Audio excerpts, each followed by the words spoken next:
বছরের প্রথম সোমবার এই উপায় করলে বছর খুব ভালোভাবে কাটবে।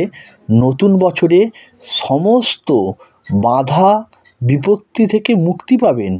এই সোমবার দিনটি দেবাদিদেব মহাদেবের দিন বলা হয়ে থাকে। তাই শিবলিঙ্গে অর্পণ করুন এই 5টি জিনিস। নতুন বছর মহাদেবের আশীর্বাদে ভালোই কাটবে। জীবনে সমস্ত বাধা কেটে যাবে এবং মহাদেবের আশীর্বাদে সমস্ত দুঃখ কষ্ট তিনি হরণ করে নেবেন। মহাদেবকে আমরা মৃত্যুঞ্জয় বলে ডাকি। তাই যদি শরীরের কারো অসুস্থ হয়ে থাকে, যদি শিবলিঙ্গে আমরা এই জিনিসগুলি অর্পণ করতে পারি, তাহলে পরে আমাদের শরীরও সুস্থ হবে। তাই আজ মহাদেবের আশীর্বাদ পেতে আমাদের অবশ্যই এই 5টি জিনিসকে অবশ্যই শিবলিঙ্গে অর্পণ করা উচিত এই প্রথম সোমবারই।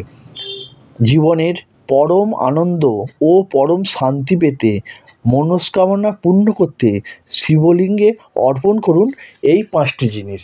এই 5টি জিনিস হলো ঘি। প্রথমত ঘি মাখান।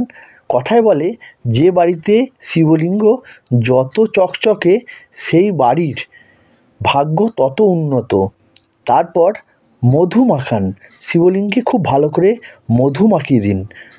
টক দই, তারপর টক দই মাখান। এরপর দুধ দিয়ে স্নান করান। পঞ্চমত গঙ্গা জল দিয়ে গা পরিষ্কার করুন। তারপর বেলপাতা, ধুদ্র ফুল, নীল অপরাজিতা ফুল দিয়ে শিবলিঙ্গকে অর্পণ করুন।